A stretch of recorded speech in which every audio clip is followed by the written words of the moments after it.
গতকাল সন্ধ্যায় প্রধান উপদেষ্টা জাতির উদ্দেশ্যে ভাষণ দিয়েছেন। তার ভাষণ সুলিখিত এবং তার পাঠ আবেগ মিশ্রিত।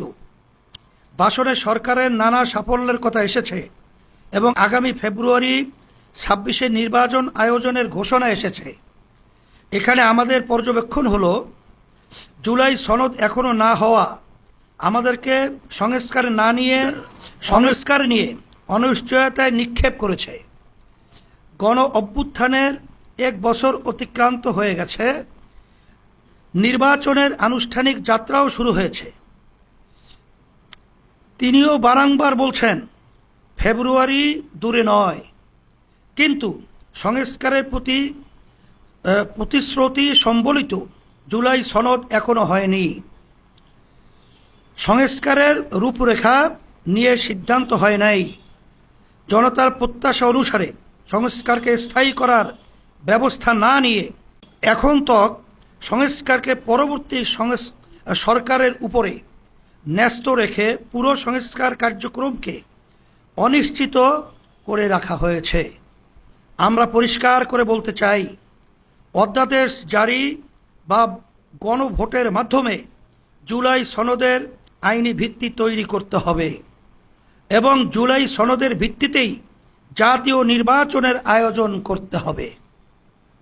প্রিয় সাংবাদিক বন্ধুগণ, ইসলামী আন্দোলন বাংলাদেশ সুদীর্ঘকাল থেকে পিআর পদ্ধতিতে নির্বাচন আয়োজনের দাবি জানিয়ে আসছে।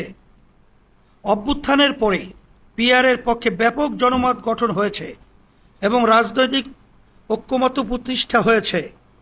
আমরা বারংবার উভয় কক্ষে পিআর পদ্ধতির নির্বাচন আয়োজনের জন্য সংস্কার কমিশনে কথা বলেছি, লিখিত জানিয়েছি। এর যৌক্তিক প্রতিক্রিয়া হওয়া উচিত ছিল পিআর নিয়ে সংস্কার কমিশনে এজেন্ডা রাখা, কিন্তু ঐক্যমত্য কমিশনে আমাদের বারংবার প্রচেষ্টা সত্ত্বেও নিম্নকক্ষে পিআর নিয়ে কোনো এজেন্ডাই রাখা হয় নাই। আমরা এর তীব্র নিন্দা ও ক্ষোভ জানাচ্ছি। অভ্যুত্থানের পর রাজনৈতিক সংস্কার সংশ্লিষ্ট সবচেয়ে আলোচিত ও গুরুত্বপূর্ণ বিষয় পিআর নিয়ে কোনো সিদ্ধান্ত হওয়ার আগেই নির্বাচনের মাস নির্ধারণ করা, জনদাবির প্রতি স্পষ্টত উপেক্ষা করা। আমরা নির্বাচন কমিশনের প্রতি আহ্বান জানাব, নির্বাচন পদ্ধতি নিয়ে এই জনদাবির বিষয়ে কোনো সিদ্ধান্ত হওয়ার আগে নির্বাচনের তফসিল ঘোষণাপত্রর কার্যক্রম শুরু করবেন না। একই সাথে ঐক্যমত্য কমিশনের প্রতি আহ্বান জানাব, অতি দ্রুত পিআর নিয়ে এজেন্ডা নির্ধারণ করে আলোচনা শুরু করুন।